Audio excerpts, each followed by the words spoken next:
بسم الله الرحمن الرحيم لا حول ولا قوة إلا بالله العلي العظيم الحمد لله رب العالمين وصلى الله على سيدنا ونبينا أبي القاسم المصطفى محمد وآله الطيبين الطاهرين لا سيما بقية الله في الأرضين أجل الله تعالى فرجه الشريف اللهم أخرجني من ظلمات الوهم وأكرمني بنور الفهم اللهم افتح علينا أبواب رحمتك وانشر علينا خزائن علومك برحمتك يا أرحم الراحمين.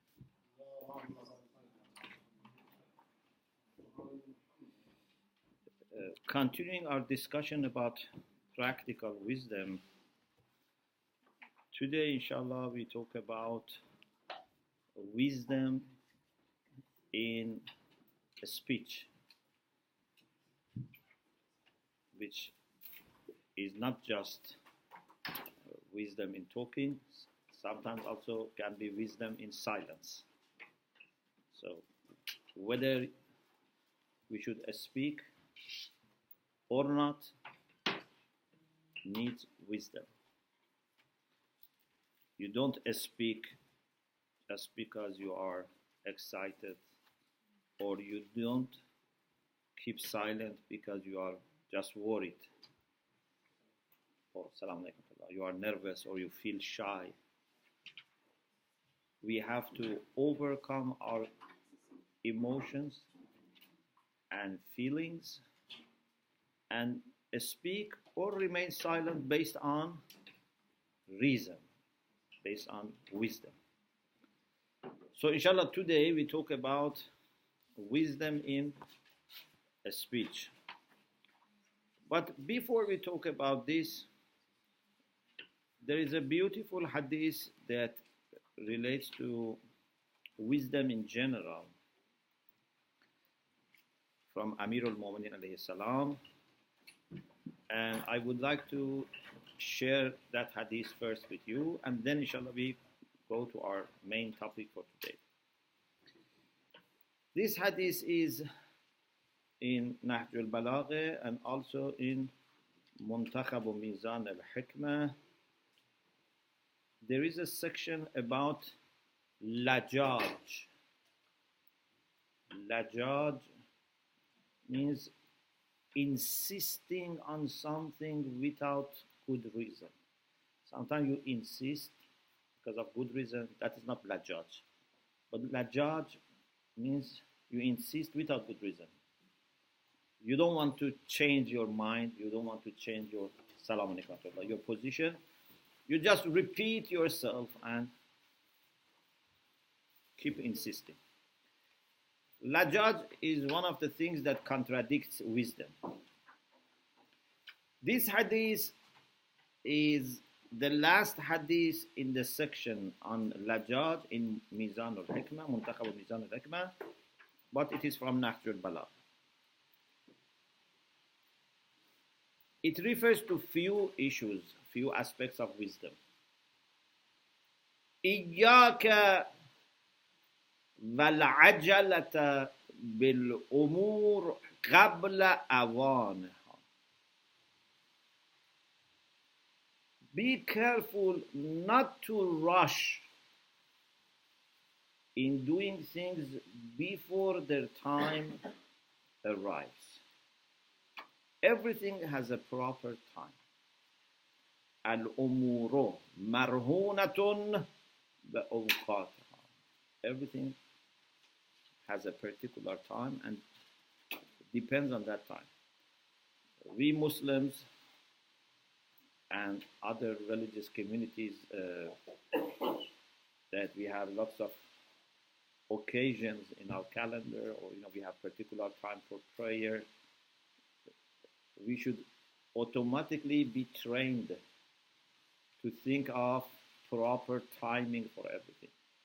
Yeah? For your salat, your fajr, your midday prayer, afternoon prayer, evening prayer, night prayer, everything is a proper time. Kitaban mawquta, as the Qur'an says, salat is kitaban mawquta, comes with timing. This timing then should be expanded to other things. When you want to, for example, travel, when you want to study, when you want to visit family, when you want to go for Hajj, when you want to go for ziyarah, when you want to marry, when you want to have children, when you want to buy a house. Everything has a time. That if you do it in that time, would be wise. If you do it before or after, may not be wise. Okay? So, don't rush. خلق الإنسان عجولا. Normally, I shouldn't say it's norm, but unfortunately it's common. It's not normal, but it's common that people rush. Yeah? People are hasting. Unless they are supposed to do for you something. Then they take their time. When they want something, they rush. They rush. Do it now, do it now. But when they are supposed to deliver something, they take their time as much as possible. Even, unfortunately, especially nowadays, because people many times run away from responsibility. So if they are supposed to do something, for example, which has a time framework of 5 days, they don't say, I will do it for you, the first day. They take their time. Even they don't tell you that I will do it the last day. They keep you wandering from the beginning to the end because they don't want to even commit to the last day. So maybe I do tomorrow. Like sometimes people want to deliver, something. You buy furniture, they want to deliver. Sometimes they are very kind. They say, we come at this time. Sometimes they say, between this and this, you have to just wonder when they come. So, in requesting and demanding, they rush. In delivering, normally, they take their time as much as possible. But Amir al-Mu'minin says, hikmah is not to rush, not to do things before their time comes. And also, awet tasaqqut, or in some versions, tathabbut, with tha and ta. Tathabbut means delay. Fiha inda imkana. When something is possible, don't delay. So don't rush and don't delay. Do it in the proper time. أَوِ اللَّجَاجَةُ فِيهَا إِذَا تَنَكَّرَتْ. Don't insist on doing something when there are no clear signs. تَنَكَّرَتْ. It's unknown and mixed with uncertainty. You are not sure.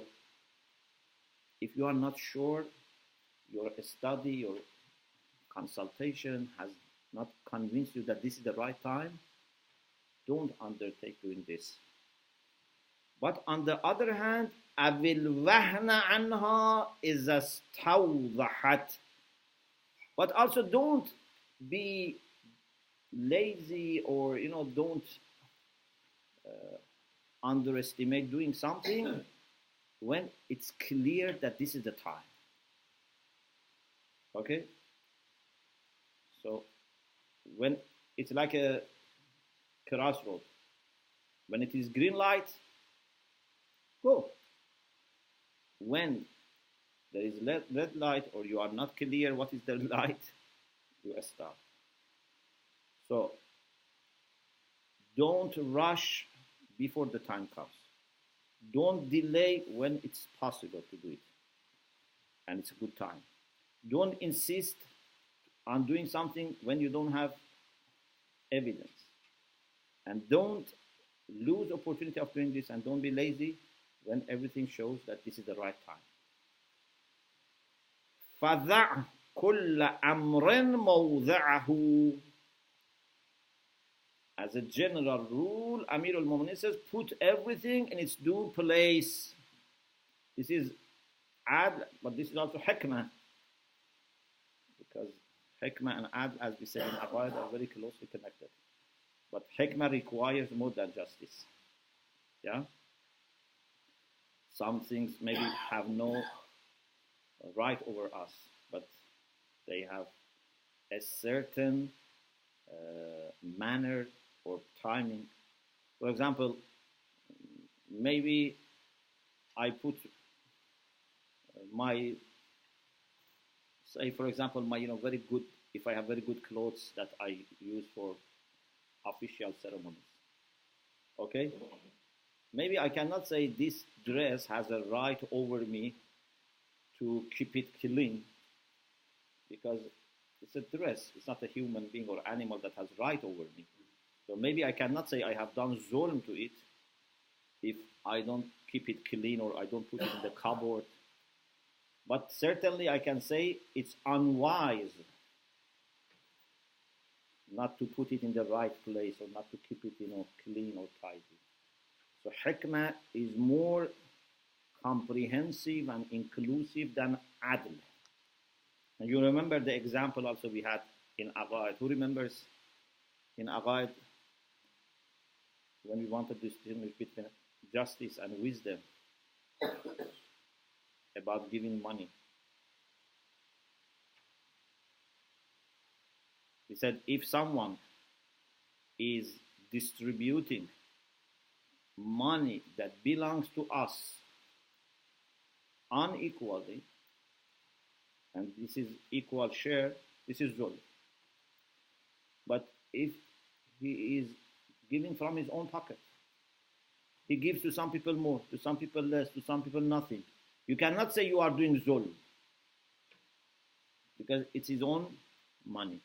But you can say, if you are a wise person, you must have a good reason why you give some people more, some people less. Remember in Aqaid we discussed. We said we cannot question Allah, why you have given some people children, some people have no children, some people are healthy, some, yeah? You cannot question him because you have no right over him. But you can say, is it possible that I know wisdom behind it? I don't have any right, but what's the wisdom behind it? Because I know you are wise. And then, of course, the answer is, I will share with you some of the wisdom, but don't expect to understand everything. And the beauty of wisdom is that you cannot say, I know everything, so you question wisdom of Allah subhanahu wa ta'ala. Because there's so much that you don't know. Okay. Now, after this beautiful hadith, which is about wisdom in general and particularly about being careful about the timing, not rushing, not delaying, not insisting, but on the other hand, not to be very, lazy or, disheartened. Now we go to a speech. First, I mentioned few hadiths about a speech, and then, inshallah, we talk about some characteristics of wise speech according to the Qur'an.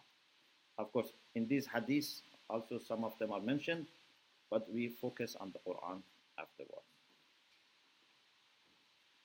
Rasulullah sallallahu alaihi wasallam said, Al-jamalu fil lisan. Beauty is in tongue, in speech. Beauty of human beings, more than their body or dress, is in their speech. If someone speaks beautifully, then finds his or her place in every place, every group, every society, community, they love him or her.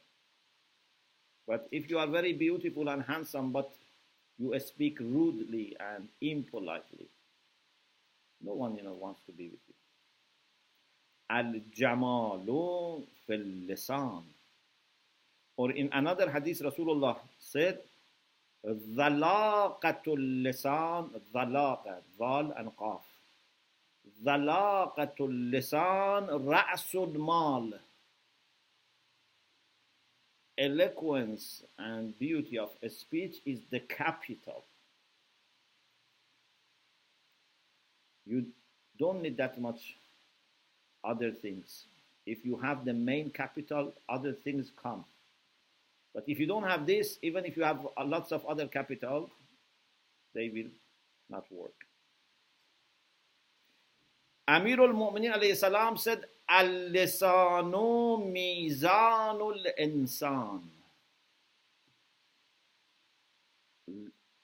Tongue or a speech is the scale for human beings. This is a scale for weighing and measuring and evaluating people. Of course, the main scale is their heart and aql.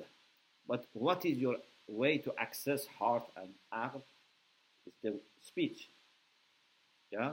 And we have this, that a speech interprets your aql.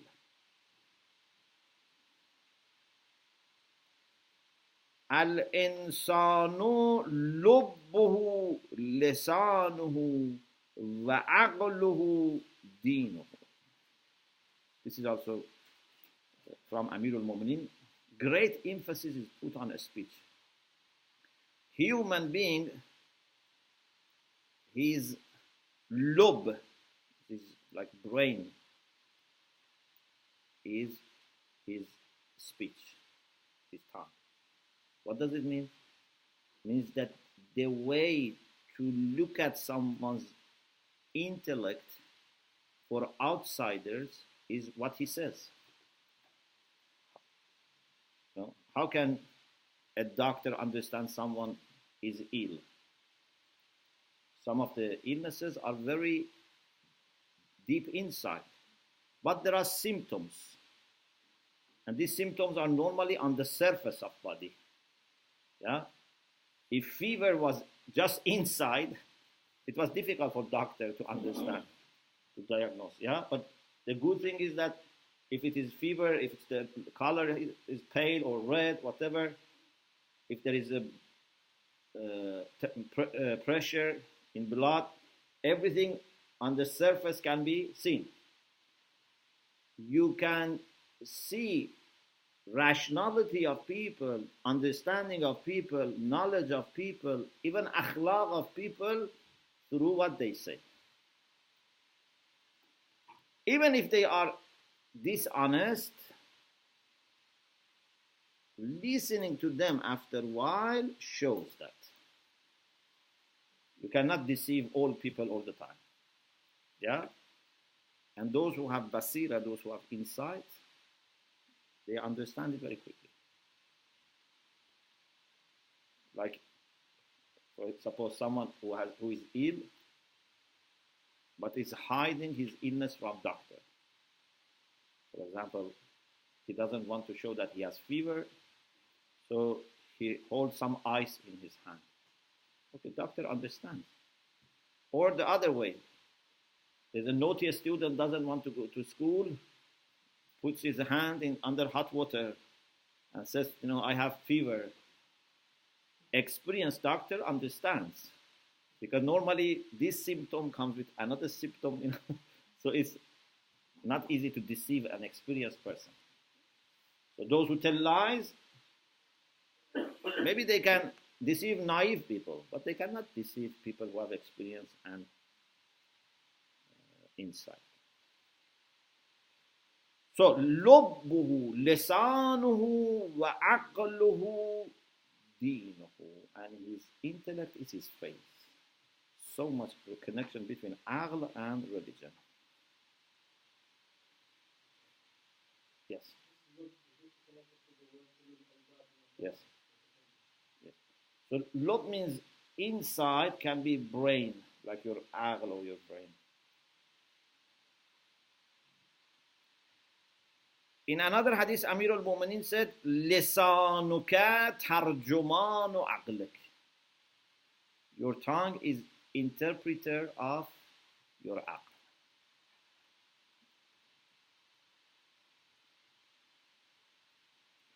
Rasulullah sallallahu alayhi wa sallam said, Salamatul insan fi hifz al-lisan. Your safety depends on watching your tongue. If you look at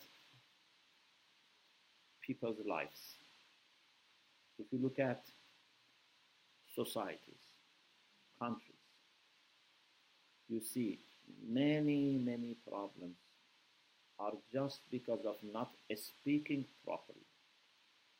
Lots of family issues, lots of community issues. Even wars happen. Conflict between politicians, for example, political parties. Many of these problems go back to either they don't communicate or they miscommunicate. Sometimes an unwise word can cause war, division, fight, especially between religions, between sects, denominations. Many things like this can happen when there is sensitivity, when people are very sensitive, when people hold something with maximum respect and sacredness, and another person doesn't know how to talk about that thing, can trigger fight. So many people are troubling themselves and other people because they don't speak properly. I'm not saying if you speak properly, you don't have any problem. No, because there are other people who don't speak properly. And there are people who are not reasonable, even if you speak. But I am saying great portion of problems is because of not communicating properly. This is why Allah subhanahu wa ta'ala, among His great blessings, mentions teaching how to express yourself. Ar-Rahman allama al-Qur'an khalaqa al-insan allamahu al-bayan. Allamahu al-bayan comes right after khalaqa al-insan. Yeah? Allamahu al-bayan. Allah taught us how to express ourselves. It's very important that you express yourself in the right time and with the right manners. So, salamatul insan fi hifz al-lisan. Safety of human being lies in watching the tongue. In another hadith, Rasulullah said, this is a beautiful, you can say, analogy perhaps, but maybe it's not a reality hidden from us, maybe an analogy. إِذَا أَصْبَحَ إِبْنُ آدَمَ. When you start your day, yeah, فَإِنَّ الْأَعْضَاءَ كُلَّهَا تُكَفِّرُ اللِّسَانَ فَتَقُولُ اتَّقِ اللَّهَ فِينَا فَإِنَّمَا نَحْنُ بِكَ فَإِنِ اسْتَقَمْتَ اسْتَقَمْنَا وَإِنِ اعْوَجَجْتَ اعْوَجَجْنَا. When a human being starts his day, all organs somehow beg the tongue. They say, please be careful, because if you do properly, we are okay. If you don't act properly, we all get into problems. Lots of worries and stress and fights and conflicts, and, losing job, or many things can happen if you are not careful. Ittaqillah fina means fear God with respect to us. Because of Allah have mercy on us. فَإِنَّمَا نَحْنُ بِكَ. We all depend on you. Imagine if there is a country and has one spokesman and everyone else is not able to speak. That one person is very important, yeah? Imagine all of them are unable to speak. Only one person in that country talks. Peace, war, business, tourism, I don't know. Everything depends on that person. This is our situation with respect to tongue. In another hadith, Amirul Mu'minin said, Rasulullah said, لا يسلم أحد من الذنوب حتى يخزن لسانه. No one would be safe from sins unless protects his tongue or her tongue. Without controlling your tongue, you cannot avoid all the sins. Some people have mentioned up to 70 sins that relate to tongue.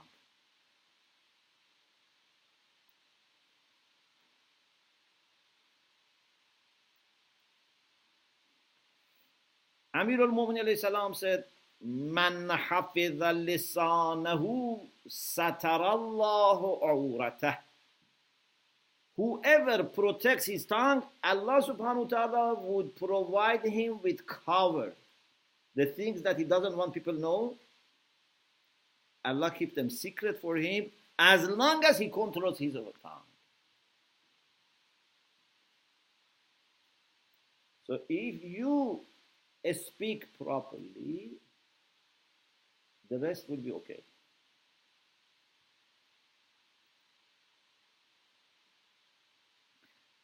Amir al-Mu'minin also said, مَا مِنْ شَيْءٍ أَحَقُّ بِطُولِ السِّجْنِ مِنَ اللِّسَانِ. There is nothing that deserves to be imprisoned like tongue. Yes. مَا مِنْ شَيْءٍ أَحَقُّ بِطُولِ السِّجْنِ مِنَ اللِّسَانِ. There is nothing which deserves long imprisonment like tongue. And I think I told you that one of the wise things that Allah has observed in creating human being is that He has given you 2 eyes, 2 ears, even nose has 2 channels, but 1 tongue with 2 doors, your teeth and your lips. 2 doors.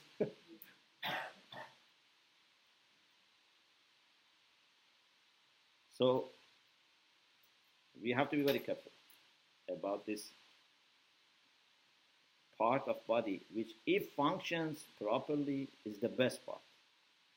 If misfunctions is the worst part.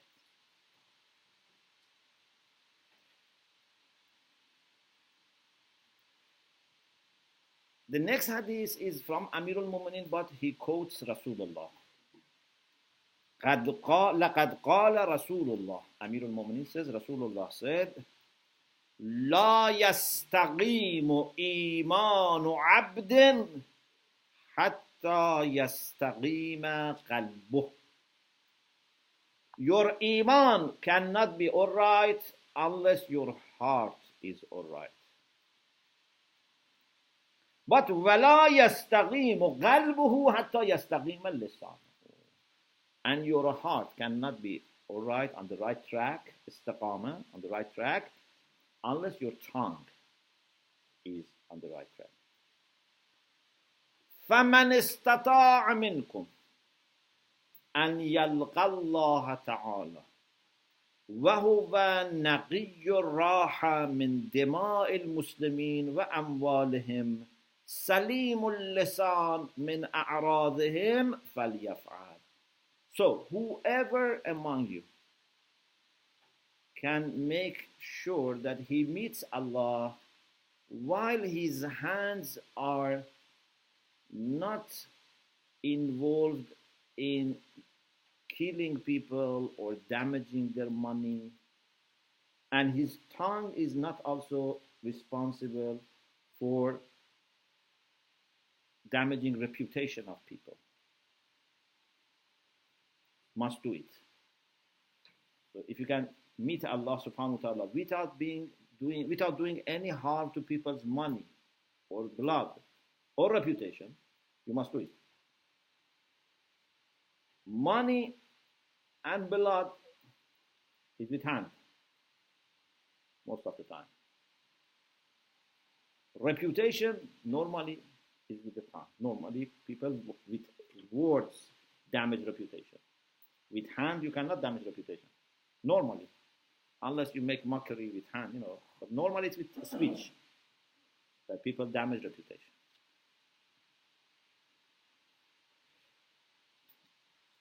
Amir al-Mu'minin salam said, Lisanul aqil wara'a qalbih wa qalbul ahmaq wara'a al-lisan. Maybe this means that a rational, intelligent, wise person, first he thinks and then he speaks. A person who is not intelligent, first he speaks and then he thinks, if he thinks. Sometimes even after he speaks doesn't think. But normally realities of life force him to think. What did you say? Reactions make him think. Then he regrets. Why I said this? You should think first and then speak, not vice versa. And last hadith, Imam Baqir alayhi salam, Inna hadha al-lisan miftahu kull khayran wa shar. If you want to summarize, you can say this hadith. This tongue is the key for everything good and bad. فَيَنْبَغِي لِلْمُؤْمِنِ أَنْ يَخْتِمَ عَلَى لِسَانِهِ كَمَا يَخْتِمُ عَلَى ذَهَبِهِ وَفِضَّتِهِ. A believer should seal his tongue as he seals his gold and silver. How you protect and keep in a safe place your gold and silver. Also be careful about your tongue. Don't expose it too much. Don't speak too much. Don't say everything. Protect it. Okay. So I think we realize that how much emphasis is put on proper usage of tongue, proper speech. And this is just sample. There are many, many things about this. And also in the discussions about spirituality, we talked about speaking the least as one of the 5 practical instructions in the book Self-Development. Now, let's refer to the Qur'an and see what are requirements or characteristics of proper speech. In the Quran, we have few characteristics. One is that Allah subhanahu wa ta'ala says, you should say, I'm not saying in order, these are different characteristics. قولا معروفا. قولا معروف. For example, Surah Baqarah, verse 235. ولكن لا تواعدوهن سرا إلا أن تقولوا قولا معروفا. Surah Baqarah 263. قول معروف ومغفرة خير من صدقة يتبعها أذى. Surah Nisa number 5. I give you references, you can go and check the context. Nisa 5. وَقُولُوا لَهُمْ قَوْلًا مَعْرُوفًا. Surah An-Nisa verse 5. Surah An-Nisa verse 8. فارزقوهم منه وقولوا لهم قولا معروفا. Surah Ahzab 32. وَقُلْنَ قَوْلًا مَعْرُوفًا. So in 5 verses, qawl is characterized with ma'roof. So one of the things that we should make sure that we observe is what we say should be ma'roof. What is ma'roof?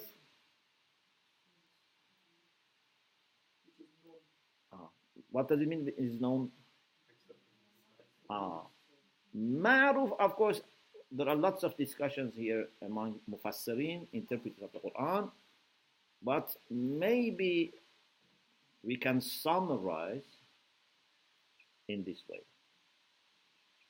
Ma'ruf is something which is recognized to be acceptable. Of course, what is the measure for acceptance can vary. It can be according to urf, according to the common sense of ordinary people. It can be a common sense of religious people, believers. It can be according to Qur'an, according to Sunnah, according to Aql. For us that, alhamdulillah, we have all these things because a Muslim observes requirements of rational people. On top of that, requirements of believers. On top of that, must be intelligent and check with the Quran and Hadith. So there are lots of things. You know, imagine like your food. Our food is to be the most carefully selected food. So if there are things that non-believers eat, they don't eat because it's not hygienic. We also don't eat. Or it's not healthy. We also don't eat. But among things that they eat, we have more requirements.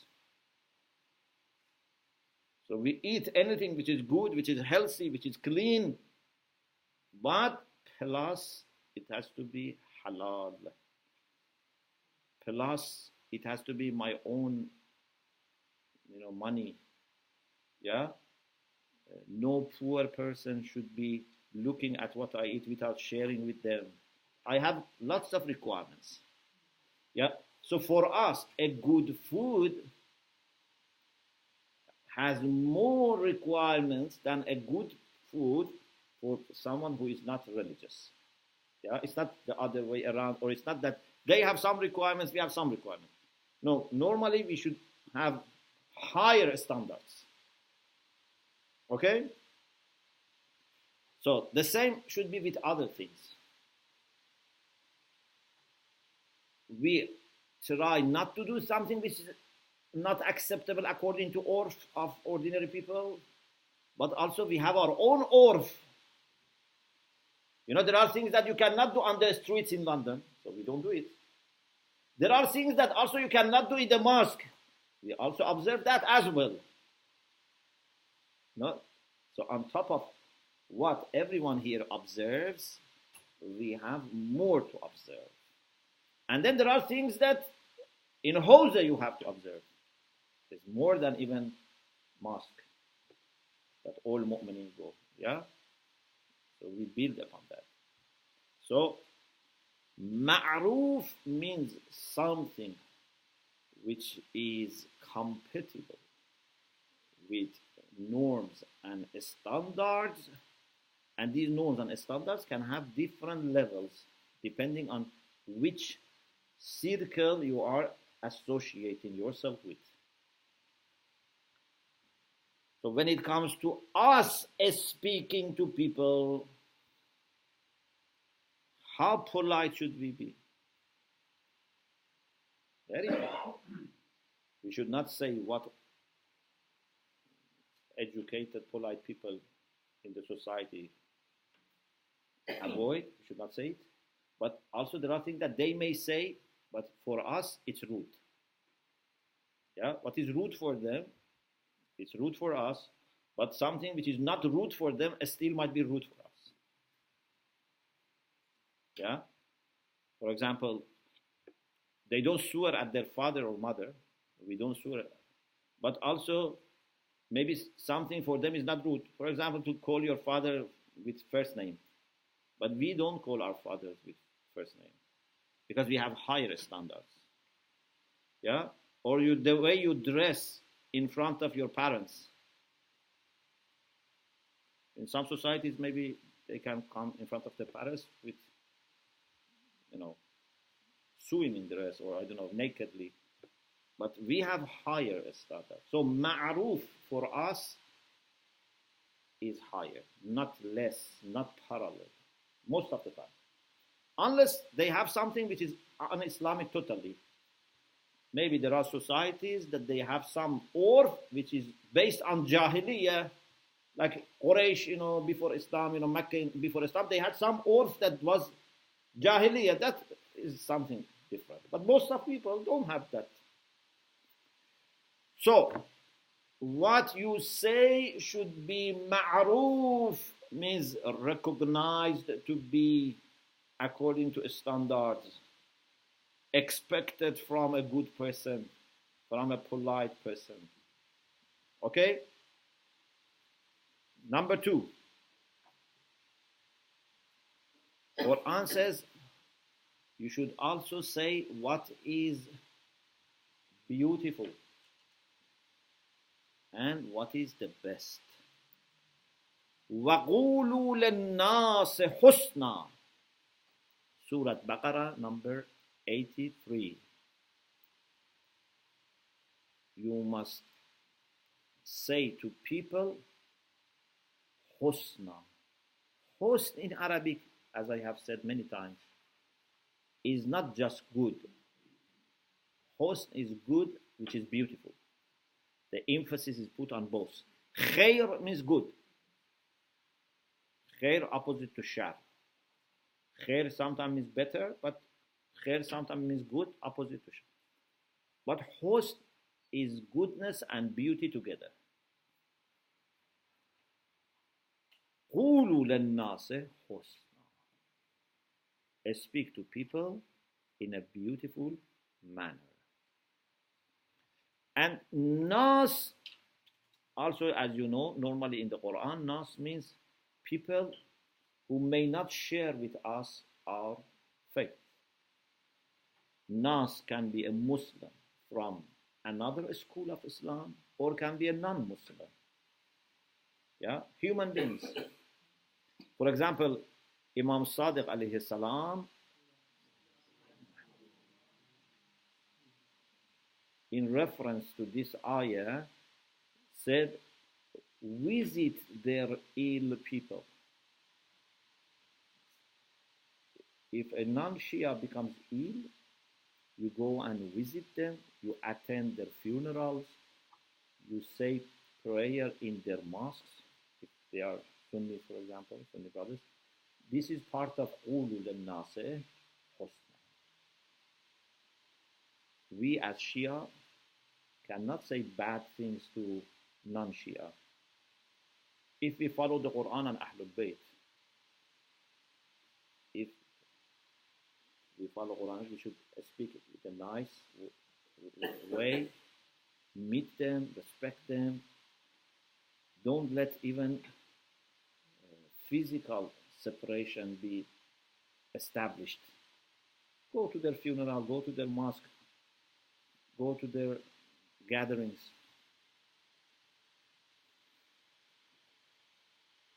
Imam Baqir alayhi salam said, قَوْلًا قُولُوا لِلنَّاسِ حَسَنًا. This قَوْل Hasan is to say to people what you like to hear. So, this is another part of wisdom.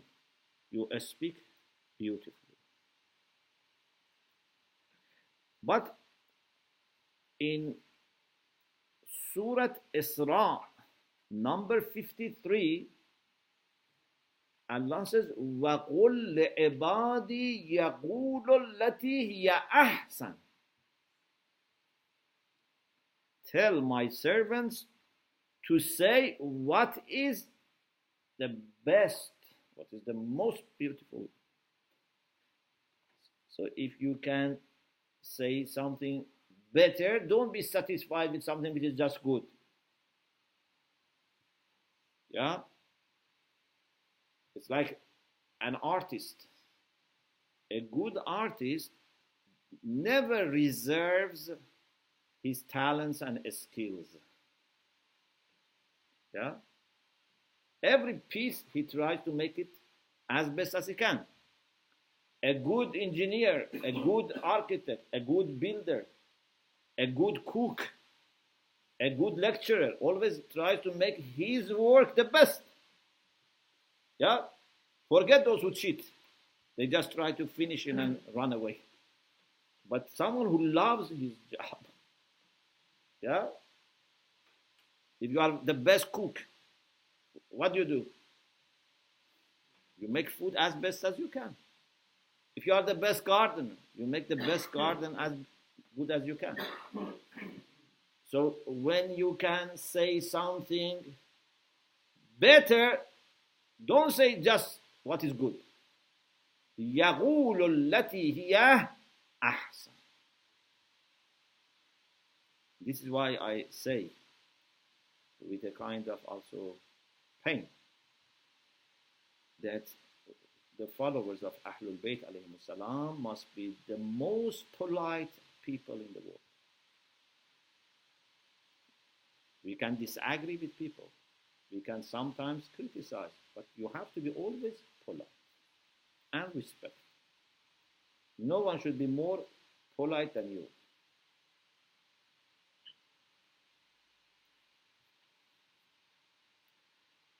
Three, Qur'an says what you say should be sadid, firm. Surah Nisa number 9. فَلْيَتَّقُوا اللَّهَ وَلْيَقُولُوا قَوْلًا سَدِيدًا. They should have fear of God, they should have taqwa, piety, and they should say what is fair.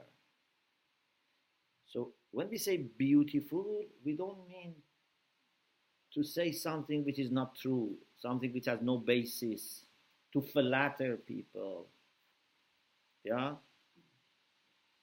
Or in Farsi we say khali bandi, you know. In English, what should we say? Bluff? Bluffing, for example. No. Pardon? Flattering is different. Flattering is with respect to someone. Khali bandi is something about themselves. They bluff about themselves. Yes? So, this is not beautiful.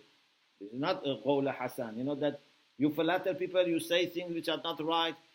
No. It has to be firm.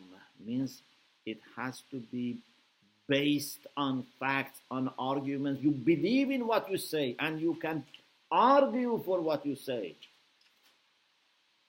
You know, sometimes people make a beautiful home, but it can only last few years. We want something which is beautiful but can last forever. Even, for example, if you talk to children about religion, about akhlaq, it should be simple but fair. Inshallah, I will talk about being simple. Qawlan maysura, it should be simple, easy to understand, but at the same time, firm. Not that something that later, when they grow up, they say, you know, what they used to teach us in madrasa was not correct. We accepted, but it was not correct. No. You should say something which is always correct, but simple. Don't say all the details. Don't say complicated arguments. but something which is correct. So, وَلْيَقُولُوا قَوْلًا سَدِيدًا. It's firm, based on fact, with argument, with proper thinking, something that you do not regret, something that you would not be easily proved wrong. Surat Ahzab, also verse 70. Ya ayyuhalladhina amanu attaqullah wa qulu qawlan sadida.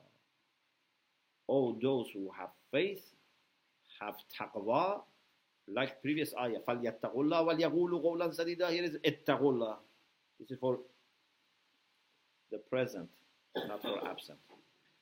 It shows taqwa and proper speech are very much connected.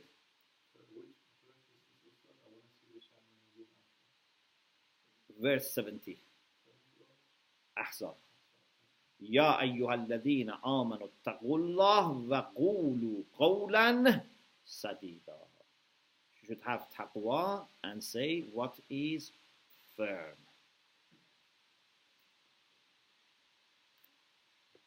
Again, Mufassirin have said different things about sadid, but what can be common is strong and firm.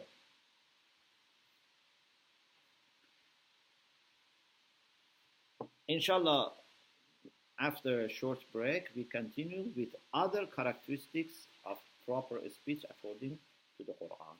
Alhamdulillah Rabbil Alameen.